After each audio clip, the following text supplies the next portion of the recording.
Tonight, the vote to hold Mark Meadows in contempt as explosive new details emerge from inside the insurrection. The messages handed over by Meadows to the January 6th committee. The text shared on the day of the attack. Don Jr. pleading with Meadows to get his father to condemn the attack. Fox News hosts also sending frantic messages while defending Trump on air. Laura Ingraham writing, quote, "This is destroying his legacy." Chuck Todd joins Top Story tonight to break down what this could mean for Meadows and others involved.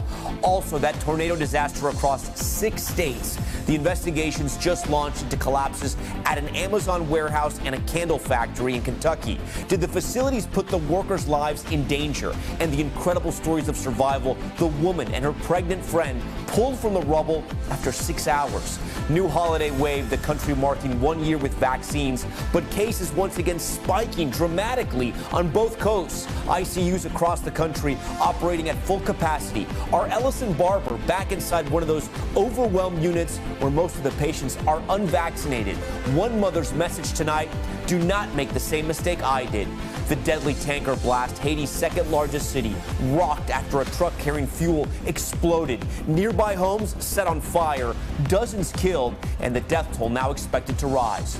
Soapstar's vaccine lawsuit. Ingo Rademacher fired from General Hospital after 25 years for refusing to get his shots. His claims of discrimination tonight. And real estate racism. The black couple who says their home was appraised for $500,000 more when their white friend showed it. And their fight to prove the problem goes far beyond one address. Top Story starts right now.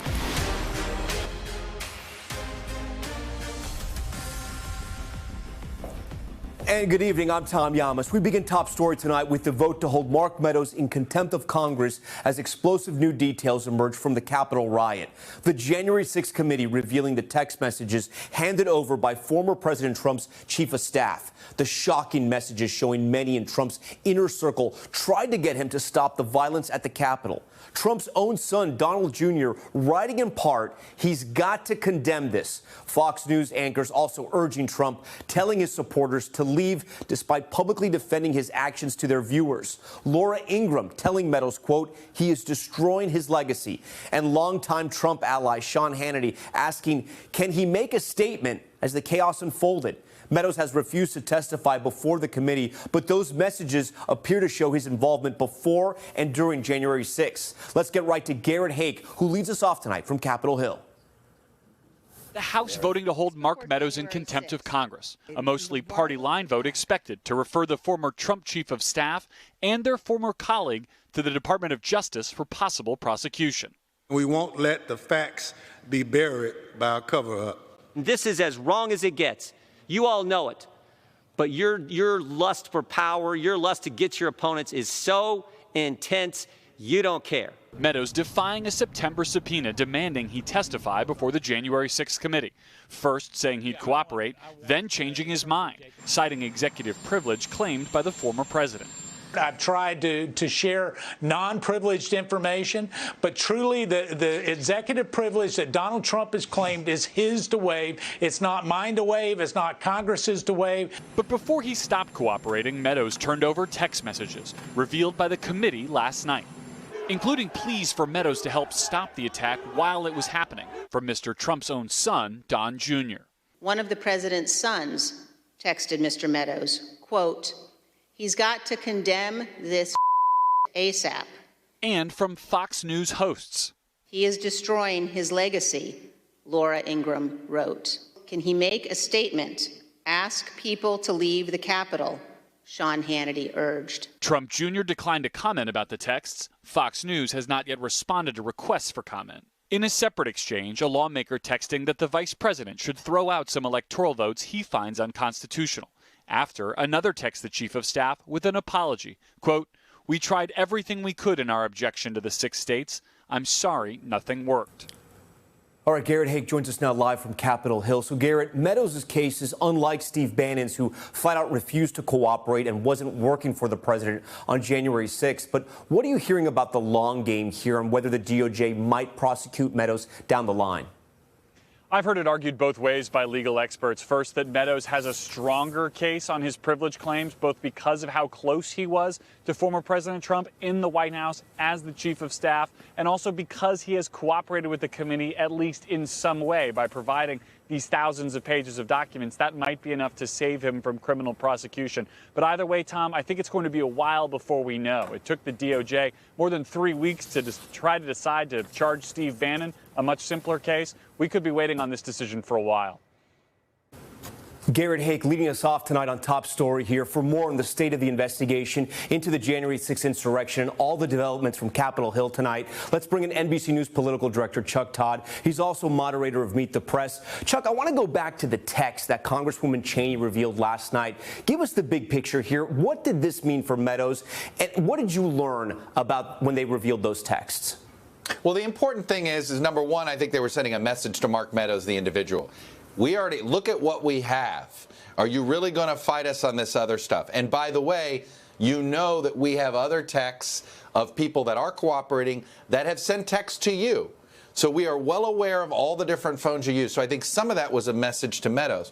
But what they really were doing is they brought the entire January 6th investigation now into the Oval Office. They got it to the White House. Now, was Mark Meadows the concierge to all the January 6th planners, and he was just getting updates and hearing, and he was taking all the incoming of anybody who had a theory about how to prove that Donald Trump won?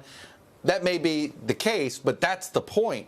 Everybody seemed to have his cell phone. Everybody seemed to be updating him.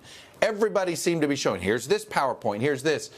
The point is that they've brought the investigation into the West Wing, into the Oval Office, and Meadows appears to be the most important sort of filter, if you will. Everybody, or the conduit, everybody seemed to go through him, which is, I think, what makes him such a key witness and why they're willing to go down this road, which, frankly, Tom, may end up making Meadows never cooperate. But they want to send the larger message that, look, this thing is inside the White House. Part of what you do is you explain to the American people what's really happening in Washington. Mm-hmm. And I got to tell you, what Meadows is doing is a little confusing. He first submits and is forthcoming and gives all these documents, these text messages, and then now he's pulling back. He's filing a lawsuit. What is his play here? I don't understand. Well, it depends on how wide you want to pull back the camera here. Look at the timeline. So Mark Meadows has a book out. The book seems to detail the COVID, the whole COVID test debacle with Donald Trump and that first presidential debate. He gets upset about that. Right as the book's coming out, though, Meadows starts to cooperate. Perhaps he's cooperating because he realizes the book's only going to create this idea that, hey, if he's willing to write about it, why aren't you willing to talk about it? So I think it all has to do with the book rollout. But then the former president gets angry with him, first about the revelation of the COVID test. Then he's angry, this we do know, he's angry over him cooperating, and suddenly he's pulling back. I think the bizarre behavior of Meadows here, Tom, becomes much more understandable if you look at it through the prism of him trying to keep his relationship with the former president. Finally, this question about how closely the Fox News anchors, how quickly they were able to get to Mark Meadows and text him. Listen, we live in a different era now. Everyone has people's cell phones. You can text whomever you want. And it's not the first time journalists, even though I'm completely against this and journalists should never do this, have offered advice to White Houses. But were you surprised at the amount of texts, how frank they were, how even Don Jr. was texting Mark Meadows at the same time? It was sort of a strange relationship that it was so close to the Fox News headquarters and the White House were just a text message away. Well, look, I guess I'm not surprised. For what it's worth, look, I had Meadows' cell phone. I used it whenever I needed news information or I was trying to book an interview. And I'm going to be full disclosure. I never used it for advice or anything like that. I agree with you. I think, it's about him as a source for us as journalists. But look, I mean, I guess I'm not surprised by the Fox News anchor's behavior here because they've never made the case. They've never put themselves out there as journalists, as far as my definition of it, or I think the traditional definition of it is. I think, though, it does it does sort of underscore this idea that Fox News is not a journalistic institution. There are people that work there that practice journalism. I'm not going to deny that. But as an institution, it is not a journalistic outlet. I think what's more troubling here, or at least reinforces what I just said about Fox News, is how they've taken no action against the fact that they're anchors. I promise you this, had anybody at NBC News had that kind of text come out, I don't think that person would be on the air today.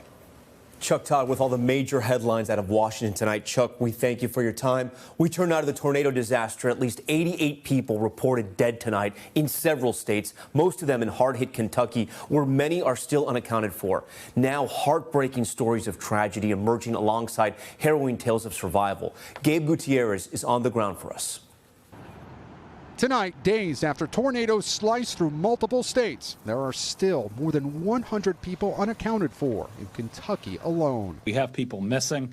I still expect that we will find at least some more bodies. In Bowling Green, 11 people from 2 families died on one street. Everything else you can replace, but family you cannot. Here in Mayfield, this debris, of course, will be here for some time. All of this used to be a steakhouse, but today utility crews scrambled to install row after row of power poles, trying to get back at least some sense of normalcy.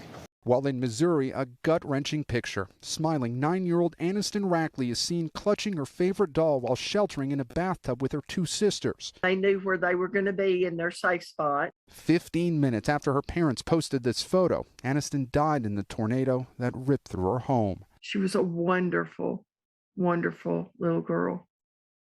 And I'm going to miss her so much.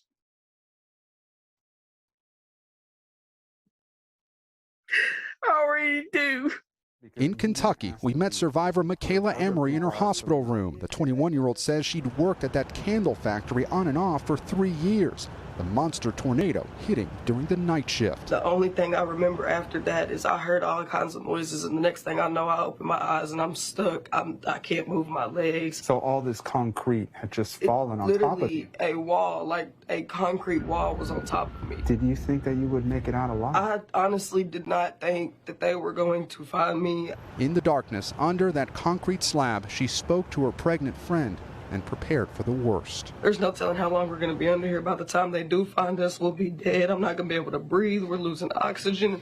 That's what was running through my mind the whole time. They were trapped for 6 hours. First responders eventually pulled her and her pregnant friend from the rubble. The only thing that I could think about the whole time I was underneath her was getting her and her baby out alive. And they did get out. But another co-worker who she'd spoken to right before the storm did not. I mean, it hurt so bad, and there's nothing that I can do, but that was my friend, and that still is my friend. All right, Gabe Gutierrez joins us now from Mayfield, Kentucky. So hard to hear from all of those survivors. We know that OSHA has opened up an investigation into the Amazon plant in Illinois. What's the latest there for the workers who were working at that candle factory who both you and I spoke to this week? Oh, well, Tom, today the governor said that the state would open its own investigation into the allegations that workers were told to stay there despite the tornado. But the governor was quick to point out, Tom, that opening the investigation in and of itself did not signify any wrongdoing. And as you know, Tom, you were here. The company has denied the allegations and says that workers were allowed to go home because of COVID protocols. But that survivor who we just spoke with today in that hospital room, she says that she did overhear supervisors telling her coworkers that they should not go home, and she welcomes this state investigation. Tom? All right, Gabe Gutierrez with some new reporting there from Mayfield, Kentucky tonight. Gabe, thank you. And as they struggle to recover there, a powerful new storm system could bring tornadoes to parts of Iowa and Minnesota as early as tomorrow. Minnesota has never had a tornado confirmed in December, but experts are warning we may see the impact of tornadoes in previously unaffected areas. Dasha Burns has more. In Bowling Green, Kentucky, no words can describe the devastation. You can see that these 2 houses are gone, and then the houses in front of them are gone, so you can directly see the path moving right straight through there. As the community grieves, many are asking why. This is the largest event ever in December in terms of severe weather and tornadoes.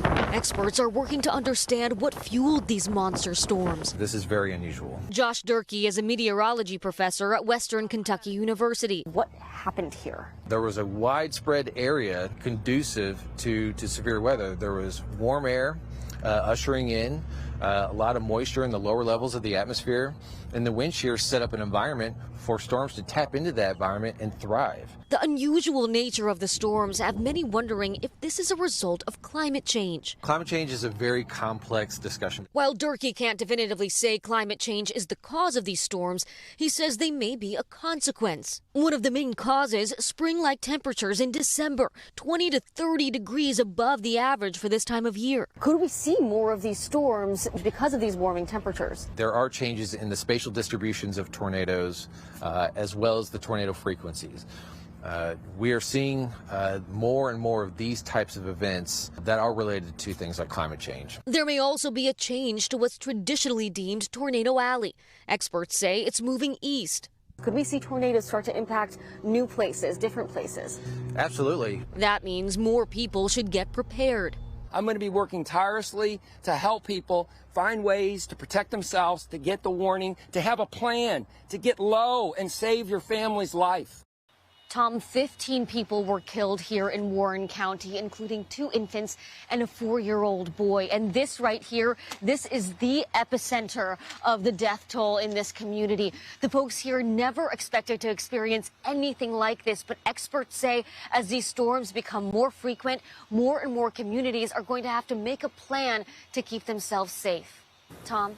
All right, we thank Dasha for that. We want to continue now with those severe weather conditions. A cross-country storm system slamming millions with a wintry mix of snow and rain in Soda Springs, California. Take a look at this. Rapid snowfall and high winds creating blizzard-like conditions, forcing officials to shut down major roadways. And in Los Angeles, at least 3 cars trapped in the LA River after heavy rain pounded the area. That storm threatening more flash flooding, wildfires, and potentially more of those tornadoes in the Midwest.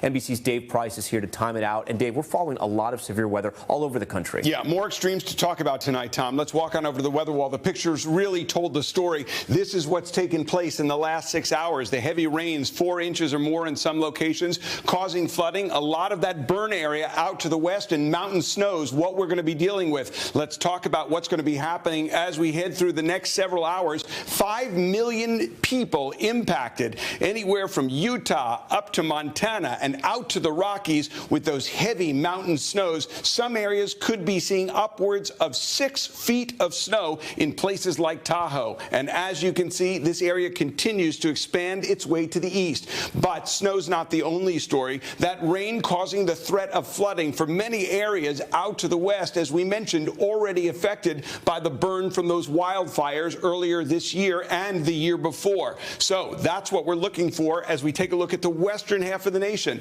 advancing all the way from the southwest into areas of the Midwest. We're talking about high winds, and in some locations we could be talking about winds upwards of 70 miles per hour. 78 million Americans expected to be impacted by these storms. So the storm moves to the east. The western storm accelerates into the Rockies, and that's where we're expecting heavy snow from Montana to New Mexico. As all of this begins to move to the east, we see things slide into the plains, and we have a threat of severe weather for Iowa and parts of Minnesota. Not to the same extreme, but certainly we are well aware of the dangers of tornadoes, and some of those could arise out of this storm system with winds upwards of 60 miles per hour and a slight threat of hail. But keep in mind, Tom, as we return to the desk right now, we're seeing more of this extreme weather, and as we head through the rest of the week, we could be talking about more record-setting warmth in the Northeast as well.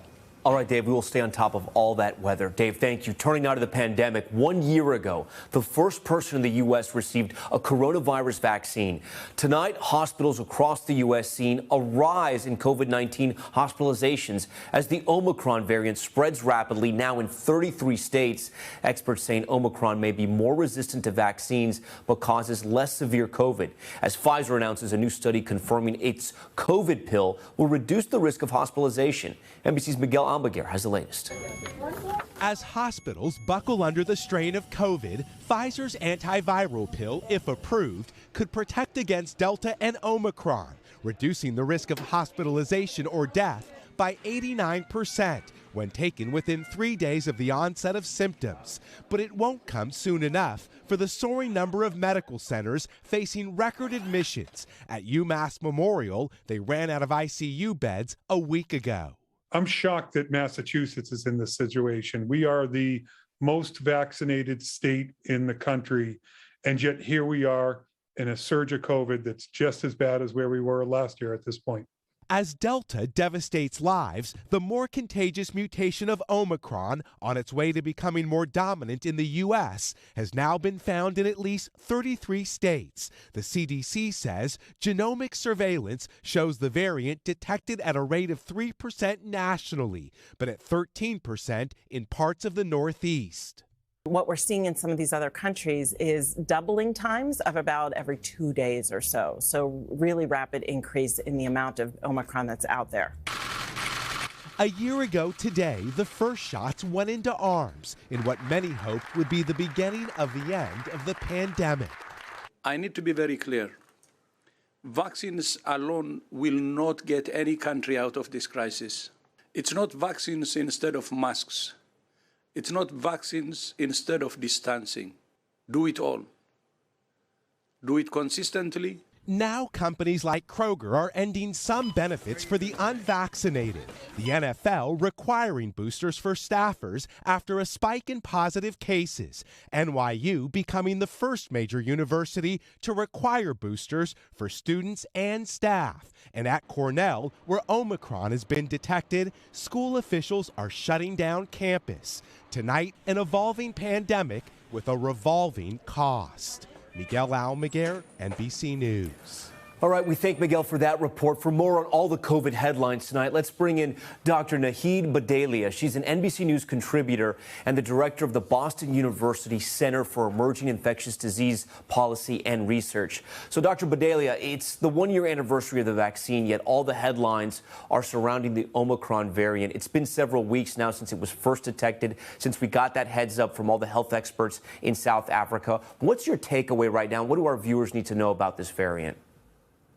Yeah, Tom, it shouldn't escape us that yesterday we marked 800,000 lives lost. And if there's anything today that we should do is recognize that these vaccines really helped. That number that we talked about yesterday would have been a lot higher had we not had these vaccines. So we get to at least celebrate that as we sort of talk about the work that still lies ahead. You know, only 61% of us are vaccinated. Only a quarter of us have boosters. And what we're discovering in the setting of these more transmissible variants with Omicron potentially decreasing protection against infection, those boosters become more important. The other thing, you know, I would say with Omicron is that we're discovering is that despite that reduction in protection against infections, it probably still has very good protection against severe disease, particularly if you take that booster. And so we have work ahead. We have new challenges, but we are much better off than we would have been had we not had these vaccines in hand. But let's zero in on Omicron right now, because it seems to be what everyone is talking about, and we're starting to see, you know, what could be a Thanksgiving surge. It could be Omicron. We're not sure at this point. People are getting vaccinated. They're getting the booster, but we're also hearing they can also get Omicron in some cases. That's right. I think that we have two surges going on, right? We have the Delta surge, and in the background, you're seeing Omicron increase. And what other countries like UK, Denmark, other places have noticed is that they are seeing a similar surge in cases to what South Africa saw. And we know with a lot more certainty that this is a much more transmissible variant. A UK report last Friday, Tom, showed that if you're in a household with someone with Omicron, you're 3 times more likely to get infected than you would have been with Delta. And so that's why I think what you're hearing public health folks say is that you really have to layer those mitigation measures. You want to make sure you've taken those boosters and vaccines, but just for this winter, because the holiday travel is coming up, you want to make sure you're putting on masks indoors and that you're using the rapid tests. We've spent, so much effort trying to get those out there and making sure that people use them. And this winter, as we mingle with others, as we go back home to visit families, those layers are what are going to keep us protected. I think that one stat that it's 3 times more likely in a household Omicron really tells you so much of what's going on right now. Doctor, thank you so much for your time. We always appreciate you here on Top Story. Still ahead tonight, inside the mind of a killer, doctors revealing a former NFL player was suffering from a severe form of CTE when he went on a deadly rampage in April. His brain injury now compared to that of another player and convicted murderer. Murder for hire, the prominent businessman now charged with paying 3 men to kill his mistress and 1 other person. And the soap opera star fired from General Hospital over refusing to get vaccinated. Vaughn Hilliard joins Top Story Live with the legal action the actor is now taking and why he's now claiming discrimination. Stay with us. Top Story, just getting started.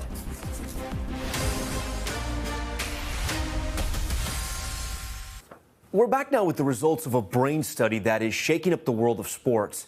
Experts at Boston University confirming former NFL player Philip Adams had an unusually severe case of CTE when he killed 6 people and then shot himself earlier this year.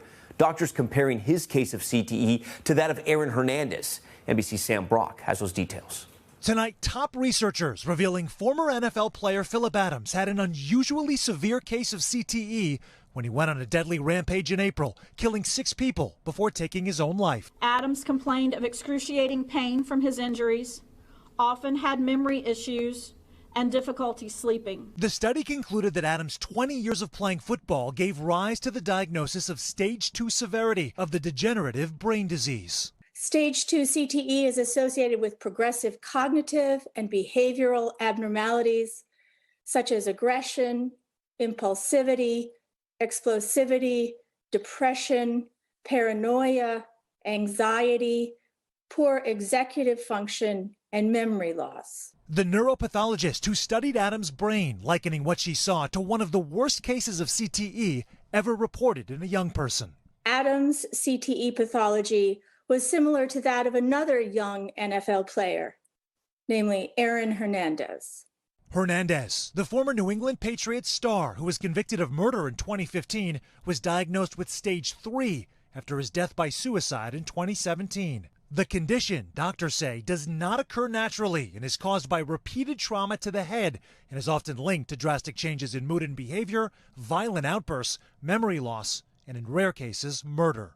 Of the 700 people Boston University researchers have diagnosed with CTE, 315 of them were former NFL players, and 24 of those athletes who died in their 20s or 30s. In the aftermath of the shootings, Adams' father, emotional, searching for answers. He was a good kid, and I think the football messed him up. The family today expressing shock to see how far the disease had progressed and how little they say the NFL had done to help. Lisa McHale from the Concussion Legacy Foundation spoke on their behalf, describing the painful roadblocks that Adams' CTE created in his efforts to get help. We do know that he was desperately seeking help from the NFL, but was denied all claims due to his inability to remember things and to handle seemingly simple tasks, such as traveling hours away to see doctors. The NFL has not yet responded to NBC News' request for comment. All right, Sam Brock joins us now from Coral Gables, Florida. Sam, we heard there in your report Adams was trying to get help, but clearly wasn't able to. How hard is it for these players to get the kind of attention and assistance they need? Because sometimes some major warning signs can be missed. It can be hard. According to Adams' family, Tom, it might not necessarily be an issue of resources, but really access. If you're someone who is losing your cognitive abilities, it might be really difficult to fill out extensive paperwork or drive hours away to go see physicians, which is why scientists here want to see the NFL repackage its help with an emphasis on advocacy to recognize those who are struggling. It is also worth noting you cannot diagnose at this point in time CTE while someone is still alive, making it even harder to intervene. And the NFL, Tom, it took them years, until 2016, to even acknowledge a link between football and CTE. Tom? All right, Sam Brock with that stunning new study. All right, Sam, thank you. Now to the lawsuit against ABC by one of its biggest daytime stars. Ingo Rademacher, who headlined the iconic soap opera General Hospital for 25 years, fired last week for refusing to get vaccinated. Tonight, Rademacher fighting back, claiming the network discriminated against him, and he's suing. NBC News correspondent Vaughn Hilliard has more. Goodbye, girlie. Goodbye. Tonight, former General Hospital star Ingo Rademacher suing ABC. The company fired him for their COVID vaccine mandate. Rademacher, who played Jasper Jacks on the daytime soap opera for nearly 25 years. How do you know all this? Now arguing that the company's vaccine mandate is unconstitutional and amounts to religious discrimination. Good morning, guys. So this is my official video to say that I'm no longer on the show. Rademacher thanking his fans in a goodbye post on Instagram, then getting to his position on vaccines. If you want to go get the vaccine, get the vaccine. If you think it's going to protect you, that's great.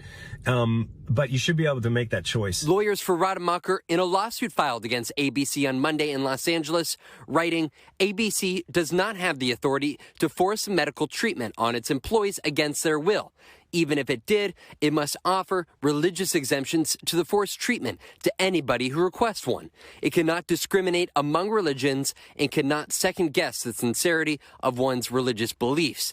ABC has not replied to NBC News' request for comment. Where do you see this lawsuit going? Generally, the cases so far appear to favor state and employer-mandated vaccines, but there is no definitive final word on the issue from the Supreme Court yet. Just this week, the U.S. Supreme Court refused to block New York's vaccination mandate for healthcare workers, even those claiming religious exemption. But other mandates are still working their way through the lower courts. Rademacher was the second General Hospital star to confirm his departure from the show. Unfortunately, General Hospital has let me go because of the vaccine mandate.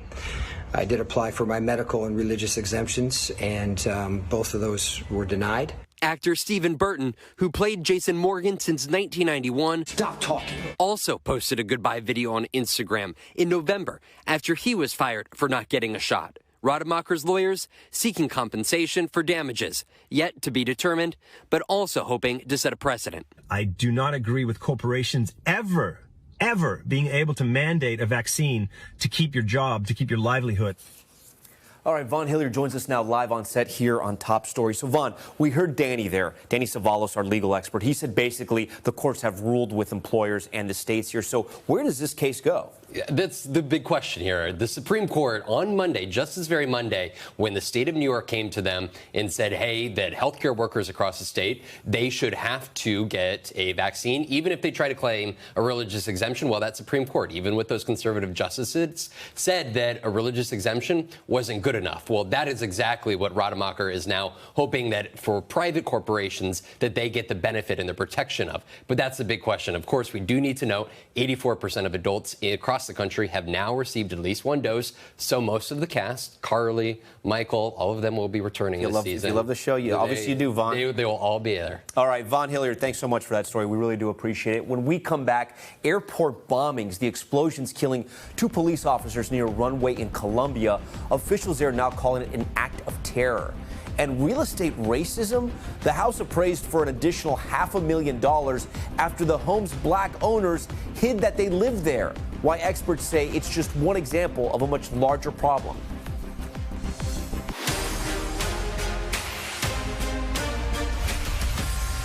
Back now with Top Story's news feed, and we begin with the 4 men indicted in a murder-for-hire plot. Federal prosecutors say prominent Texas businessman Eric Mon paid 2 former U.S. Marines and a third man $750,000 to kill his mistress and her former boyfriend. The bodies of Holly Williams and William Landway were found in Nashville in March of 2020. Investigators say Landway was threatening to expose Mon's affair with Williams. The country is marking 9 years since the horrific mass shooting at Sandy Hook Elementary. 20 children and 6 educators killed by a gunman in Newtown, Connecticut in 2012. The city holding memorial services and a moment of silence today. Flags flown at half-staff across the state. President Biden, who was vice president at the time, speaking on the tragedy and taking the time to call for stricter gun laws. As a nation, we owe all these families more than our prayers. We owe them action. Newtown holding its first remote learning day of the school year today due to a rising number of school threats nationwide. And more fallout for former New York Governor Andrew Cuomo. A New York State ethics board has ordered him to repay more than $5 million earned from his pandemic memoir. The order comes after the commission concluded Cuomo violated pledges not to use state resources or government staffers to write the book. He must turn over the money in 30 days, but has already vowed to fight it.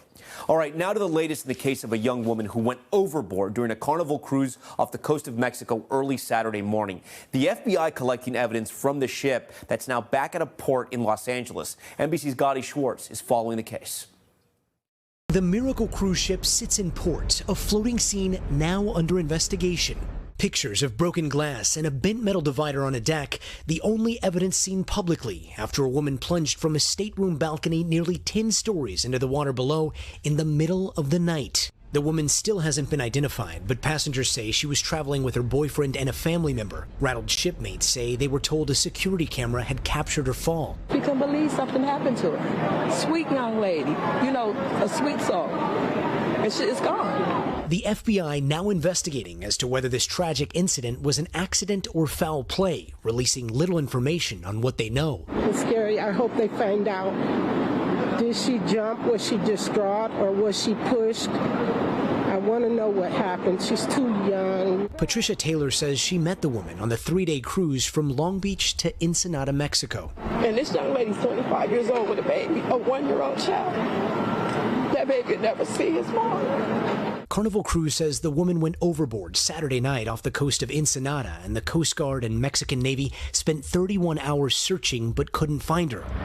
Passengers say they saw search boats being lowered after the alarm sounded. They went out in the balcony and looked and saw immediately they were throwing life preservers out, and probably about 30 minutes later after that they lowered a life raft. Experts say overboard incidents aren't as rare as you might think. In 2018, there were 25 people overboard. In 2019, there were 29 people overboard. A 2010 law requires cruise ships to mount advanced overboard systems like this one seen here that uses infrared cameras to detect when something falls off the ship, but there's been little to no regulatory enforcement. Carnival Cruises has not said whether such a system was in place, but in a statement said, "Our thoughts are with the guest and her family, and our care team is providing support." All right, Gotti Schwartz joins us now. Gotti, you know, a lot of viewers are going to think possibly was foul play involved, and we know some passengers have apparently gone online to claim there might have been foul play, but is there any evidence so far to suggest that? Yeah, Tom, so far, a lot of that speculation seems to be coming from passengers who saw the area roped off with tape, then later saw authorities take a man off the ship in handcuffs. But when we reached out to authorities about that arrest, they said it was over an unrelated warrant, and they declined to comment any further. Tom, back to you. All right, Gotti, thank you for that. We want to continue now our coronavirus coverage. We head to Michigan, where doctors are struggling to deal with a crush of unvaccinated patients. Our team went inside an overwhelmed hospital and spoke to a mother who refused to get vaccinated, now regretting that decision as she and her daughter fight for their lives. Here's NBC News correspondent Ellison Barber. This is the COVID ward at Sparrow Hospital in Lansing, Michigan, once again overrun with cases. Kathy is worried about both herself and her family. Was your entire family hospitalized at one point? You, your husband, and your daughter? Yes. In fact, my daughter's still in, and she's real bad. The hospital says 82% of current COVID patients are unvaccinated. Kathy is one of them. I was so conflicted for quite a while. And anyway, it just was a bad choice on my part. The hospital is at 100% capacity. They've stopped inpatient elective surgeries. The nurses are stretched thin. They've had to bring in 200 extra workers. I have definitely second-guessed working on the COVID floor, and working in the hospital is so draining and so difficult. I dread coming to work. But then I get here and I see the patients and they're so sick and they need so much help. But as soon as I get here, you know, I love it because I became a nurse to help people. And I kind of pushed my own emotions aside. The stories frustratingly familiar to when the pandemic first hit. Doctors and nurses we spoke to are seeing more COVID patients from neighboring rural counties where the vaccination rate is lower than the state's average. It's become a battle against misinformation. So you've had patients refusing treatments that you offer here who don't want to get vaccinated, but then asking for other unproven stuff they've read about on the internet. Yes, especially this go around. The ivermectin, a lot of herbs and things that I don't even know what they are, but none of them have been, to my knowledge, shown to improve the outcomes of somebody with COVID. Sparrow Hospital saying they're seeing their worst surge with more than 150 patients currently hospitalized. The hospital CEO giving a warning he never thought he would have to give again. If we don't get the vaccination rate up, the social distancing, wearing the mask, and the booster, it is going to be a very, very long winter. Patients like Kathy now left with regrets and the hope her family recovers. Don't make the same mistake I did. You get in there and you get that vaccine. Please do not wait. That is so important. This stuff is deadly. Ooh, really, really bad. So whatever you're contemplating, yes, no, indifferent, whatever, don't decide like that. Just go do it. So important, because you could lose your loved ones.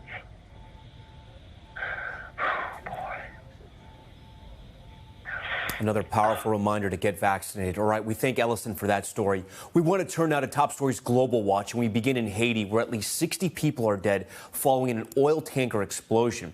The blast in the country's second largest city and one-time tourist mecca, Cap Haitian, blowing roofs off homes and setting fires to several buildings.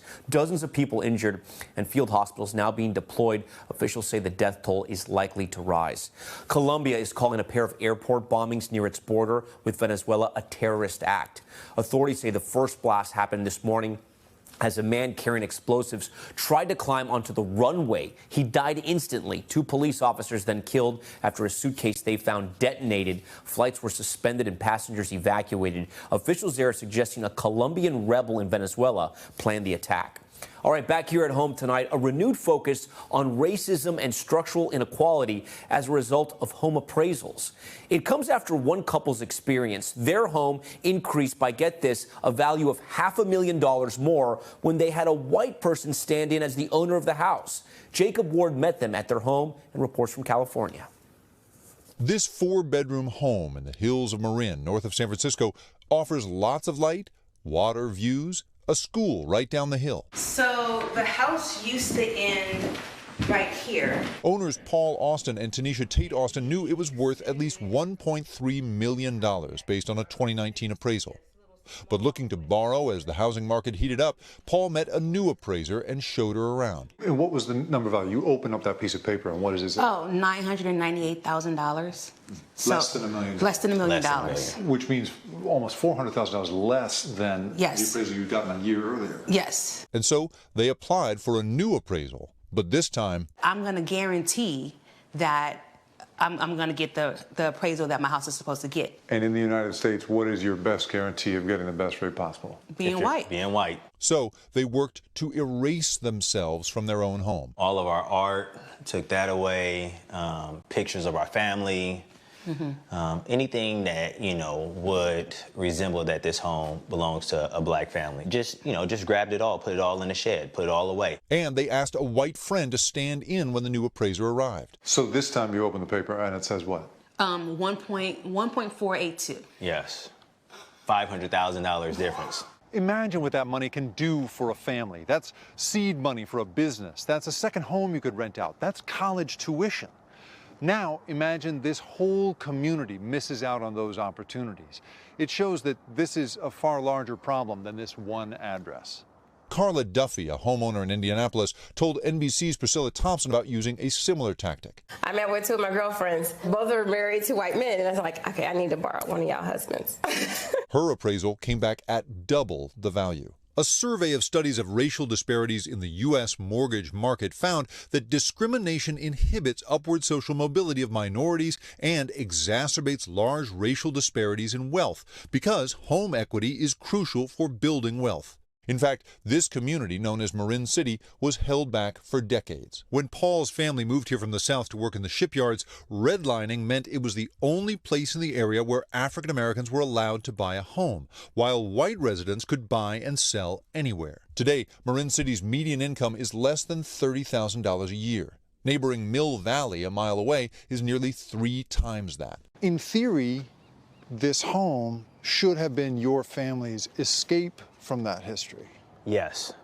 Right. Yes. Like, we shouldn't have had to repeat what my grandparents had to go through, 50 plus years ago. It's frustrating. Yeah. Because we're not as far along in America as we think we are. The original appraiser did not respond to our request for comment. By the time the Austins got the new appraisal, interest rates and terms meant they couldn't borrow the money they wanted, and they're now suing. Just the process of appraising is a system that creates inequity in our country.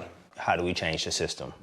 Will our story be a catalyst to changing, the system that's negatively affecting Black and brown people every day?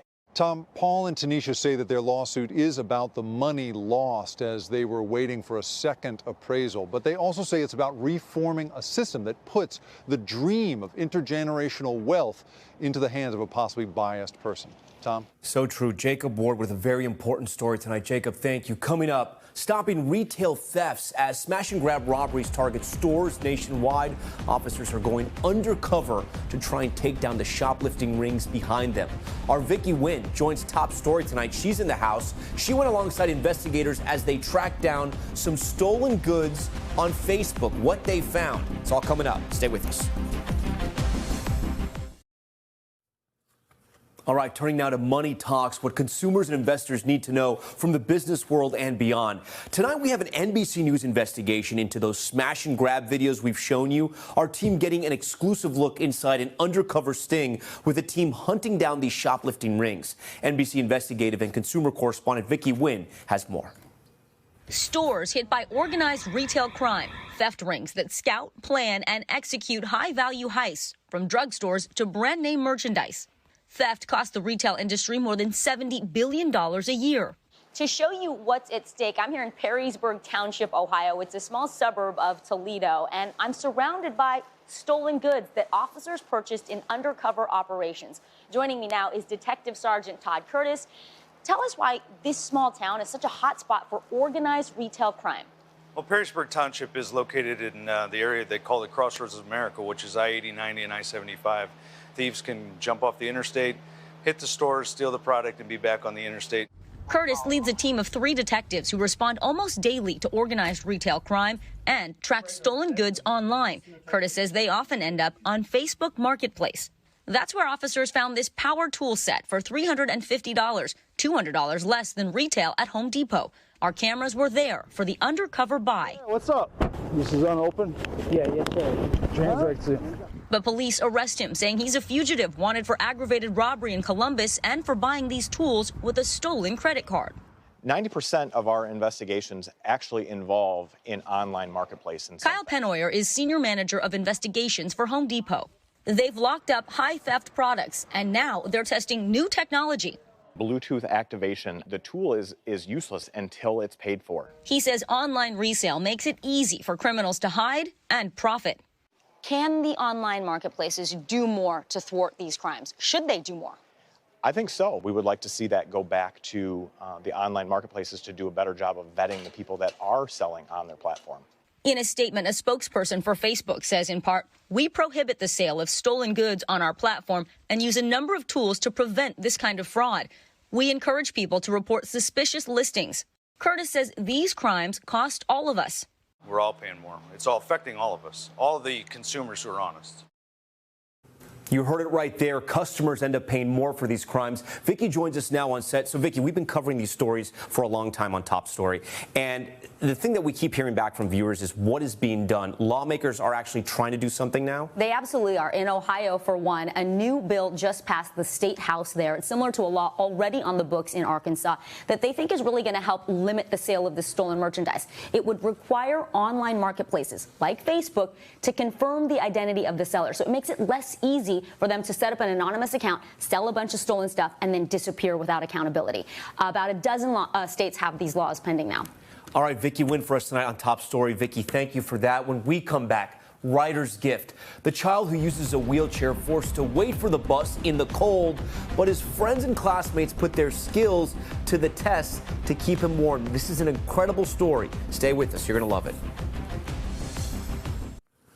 Finally tonight, waiting for the school bus in winter can be a chilly experience. But for one Rhode Island boy in a wheelchair, his bus stop just got a whole lot warmer thanks to a high school shop class with a big heart. It's a brisk Monday morning in Rhode Island, and that means 5-year-old Ryder Killam is bundling up for another week at school. Tony, ready to go? Ryder was born with spina bifida and uses a wheelchair to get around. With Ryder being in a wheelchair, unfortunately, it's about 75 feet from the door to the bus. He's not the typical child that can just run out when the bus comes. That's Tim Killam, Ryder's dad.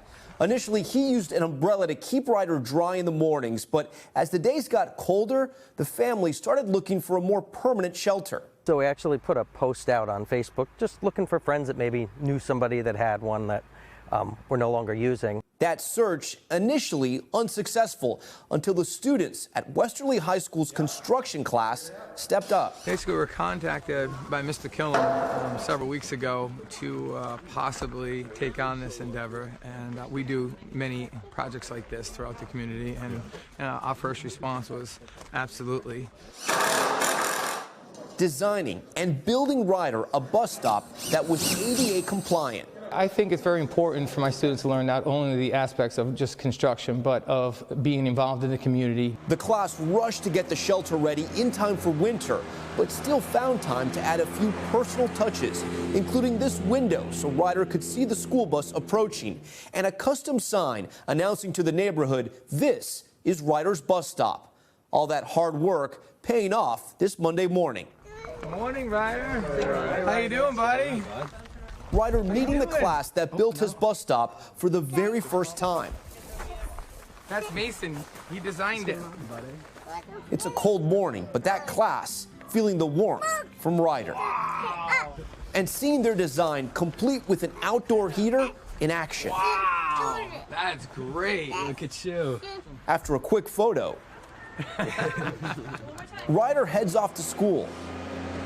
Oh, here comes the bus, Ryder. That class building not just a roof, but a friendship. Oh, I love it. See you, buddy. Ready to go up? Nice meeting you. Ryder's new castle built for a king. Thanks so much for watching Top Story tonight. I'm Tom Llamas in New York. We'll see you tomorrow. Good night. Thanks for watching our YouTube channel. Follow today's top stories and breaking news by downloading the NBC News app.